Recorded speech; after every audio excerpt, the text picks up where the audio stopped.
दोस्तों, अगर आप चैनल पर नए हो तो चैनल को सब्सक्राइब करें ताकि आपको नई नई वीडियो मिलती रहे। तो स्टार्ट करते हैं आज का टॉपिक। तो आज बात करेंगे high risk neonate.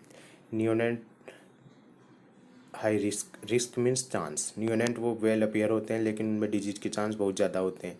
Like hypothermia, hypoglycaemia, कोई भी डिजीज हो नियोनेट में बहुत ज़्यादा रिस्क होती है। तो इसी आधार पर नियोनेट को 3 प्रकार से बांटा गया है: preterm, normal term, post term. Delivery के आधार पर प्रीटर्म जिन a baby deliver between before 37 week से बिफोर डिलीवरी हो जाती है तो उसे preterm. Normal term 37 to 42 weeks normal term, और post term baby after 42 weeks. अब पहले बात करेंगे हम preterm baby. Preterm baby before 37 week. इन्हें भी 3 प्रकार से डिवाइड किया है: moderate to late preterm. Moderate to late preterm इनकी delivery with in 32 to 37 weeks.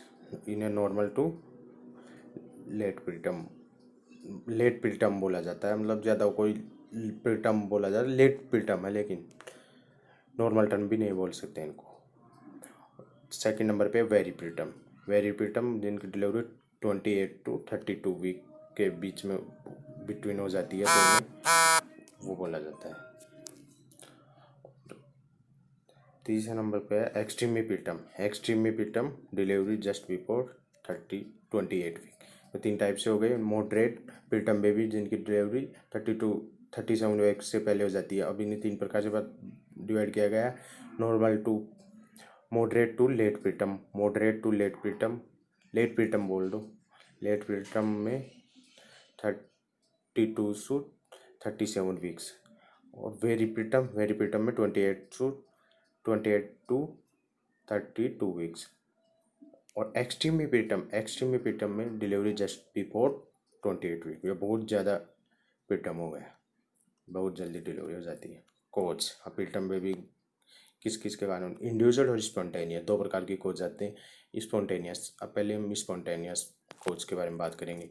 Spontaneous कोज में सर्वाइकल इनकॉम्पेटिबिलिटी मीन्स सर्विक्स का क्या वर्क होता है, बेबी को होल्ड करने की कैपेसिटी रखती है बेबी को। तो सर्वाइकल इनकॉम्पिटेंसी बेबी को होल्ड करने की कैपेसिटी या रिटेंटिव पावर लॉस हो जाता है जिसके कारण प्रीटर्म बेबी हो जाता है। सेकंड नंबर पे बाइकॉन्वेंट या डबल माउथ यूटर्स में भी प्रीटर्म डिलीवरी के चांस बहुत ज़्यादा होते हैं। मल्टीपल प्रेगनेंसी, एक्सेसिव स्मोकिंग या ड्यूरिंग प्रेगनेंसी, मदर प्रेगनेंसी के दौरान एक्सेसिव स्मोकिंग या अब्यूज, माल नरिशन और लो सोशियो इकोनॉमिक। तो ये इसके कोज हो गए। कोज में पहला आ गया सर्वाइकल इनकॉम्पेटिबिलिटी, सेकेंड नंबर पर bicornuate double mouth uterus, multiple pregnancy आ गया, और excessive use of cigarette smoking during pregnancy, low socio economic status और माल नरिशन।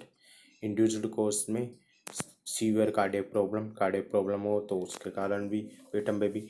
Severe pre eclampsia means pregnancy के दौरान ब्लड प्रेशर हाई हो जाना, किसके कारण, एक्सेसिव प्रोटीन के कारण। और प्लेसेंटल डिस्फंक्शन के कारण भी इंड्यूस कोर्स या प्रीटर्म बेबी की डिलीवरी हो जाती है। ये 2 प्रकार कोज हो गए प्रीटर्म डिलीवरी के। पहला था स्पॉन्टेनियस और दूसरा इंड्यूस्ड। अब इसके साइन सिम्टम, अगर प्रीटर्म बेबी हो गया तो उसको कैसे पता लगाएं कि वो प्रीटर्म है या पोस्टर्म। तो इसके sign preterm baby, crown to heel length less than 45 centimetre, breast nodule में फ्लैट होएगी और diameter less than 5 millimetre, visual and distended blood vessels of the stomach, soft ear cartilage, poor reflection, undescended testis, मेजिया, labia minora don't cover by the labia majora. Labia majora के द्वारा cover नहीं होती। ये female reproductive system का वो पढ़ेंगे तब बता दूंगा, अभी तो इतना ही सब। और मेन फीचर आता है इसका, सबसे इम्पोर्टेंट फीचर प्रीटर्म बेबी का स्कार्फ साइन मीन्स होता है बेबी को राइट साइड का हैंड होता है उसको लेफ्ट साइड के एंड के ऊपर ले जाएंगे, आर्म के ऊपर, तो वो एल्बो होता है ना, एल्बो मिड लाइन को क्रॉस कर जाता है। अगर एल्बो मिड लाइन के राइट साइड का एल्बो मिड लाइन को क्रॉस कर जाता है तो वो प्रीटर्म बेबी को इंडिकेट करता है। क्योंकि अगर क्रॉस कर रहा है, नॉर्मल अपन करके देखें तो अपन क्रॉस नहीं कर पाएगा, नॉर्मल बेबी होता है उनका क्रॉस नहीं कर पाता, लेकिन क्योंकि उनका चेस्ट सर्कमफ्लेक्स सही मतलब ठीक होता है और प्रीटर्म बेबी का चेस्ट सर्कमफ्लेक्स कम हो जाता है, इसके कारण वो एल्बो क्रॉस कर जाता है।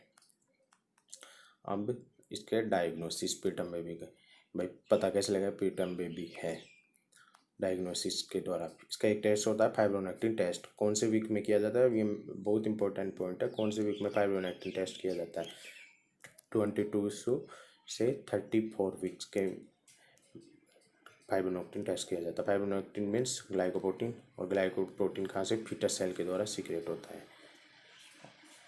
अब ये फाइब्रोनेक्टिन प्रोटीन एमनियोटिक सेक और इनर यूटेराइन वाल, एमनियोटिक सेक और इनर यूटेराइन वाल के बीच में ग्लू का काम करता है, कौन, फाइब्रोनेक्टिन।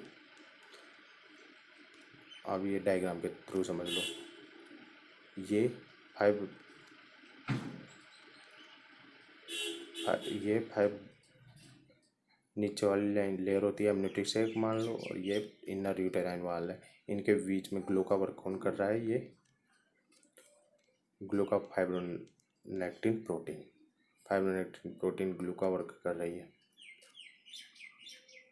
अब कुछ इन्फ्लामेशन हुआ, कुछ भी सर्वाइकल एबनॉर्मलिटी, को इन्फेक्शन, को कंजेनाइटल एबनॉर्मलिटी कुछ भी हुआ, तो ये fibronectin protein disturb connection disturb हो जाएगा किसका, एमनियोटिक सेक और इनर यूटेराइन वाल का, जिसके कारण प्रोटीन सर्वाइकल में आ जाएगी। अगर प्रोटीन सर्वाइकल में प्रेजेंट हो तो डिलीवरी विद इन 7 days में हो जाएगी और प्रीटर्म बेबी होगी। अगर सर्वाइकल प्रोटीन एब्सेंट हो तो नॉट प्रीटर्म बेबी, डिलीवरी नहीं होगी।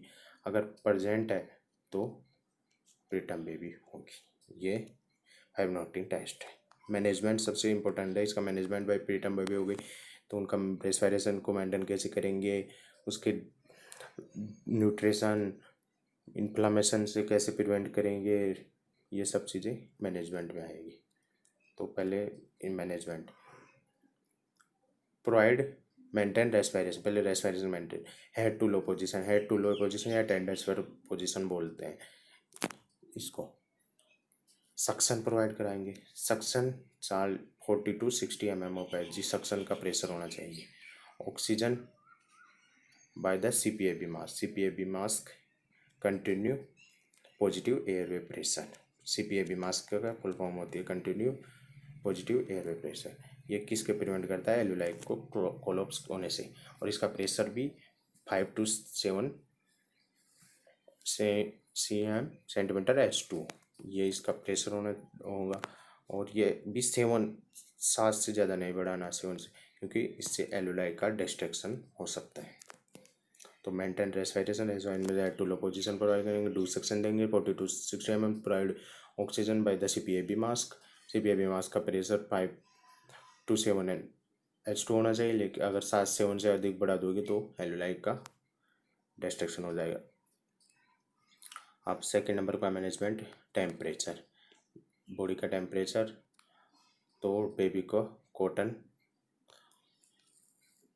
Baby dry with the cotton, wrap in the blanket और place to the radiator. Baby को ड्राई टू द कॉटन से करेंगे, रेप इन द ब्लैंकेट और प्लेस इन द रेडिएटर में। मेंटेन प्रॉपर न्यूट्रिशन, अगर breast feeding करवाएंगे, अगर poor sucking reflex है तो इम्प्रूव ब्रेस्ट फीडिंग को इम्प्रूव करेंगे और उसको एक्सप्रेस ब्रेस्ट मिल्क मतलब बोतल में निकाल के ब्रेस्ट मिल्क को उससे सकिंग करवाएंगे, लेकिन उसकी मेंटेन न्यूट्रिशन प्रॉपर करवाएंगे। Prevent infection, immature immune system होता है, मेंटेन एसेप्टिक टेक्निक। अब सेकेंड नंबर पे है पोस्टम बेबी, इटम हो गया पोस्टम में 2 वीक्स के बाद में डिलीवरी। इनका क्लिनिकल मैनिफेस्टेशन, हाइपोग्लाइसीमिया प्रोटीन का डिपोजिशन हो जाता है, जिसके कारण not proper blood supply. Protein का प्लेसेंटल सरफेस में प्रोटीन का डिपोजिशन जिसके कारण ब्लड सप्लाई नहीं पाती, जिसके कारण पोस्टम बेबी। और कैल्शियम डिपोजिशन ब्लड वेसल्स में पार्चमेंट पेपर आता है, उसकी लाइक स्किन हो जाती है। और रिंकल एंड ड्राई स्किन में रिंकल एंड ड्राई हो जाती है। क्लिनिकल मैनिफेस्टेशन रहते हैं, हाइपोग्लाइसीमिया हो गया, कैल्शियम डिपोजिशन हो गया in the wall of the blood vessels, parchment paper like skin, meconium aspiration syndrome. Management excessive breast feeding कराएंगे, lubricate the skin, body temperature को मेंटेन करेंगे। पोस्टम बेबी ना इम्पोर्टेंट है, आप प्रीटर्म बेबी को अच्छे से पढ़ें। और ये आज का टॉपिक एंड हुआ। तो दोस्तों कैसा लगा आज का ये वीडियो कमेंट करके बताएं।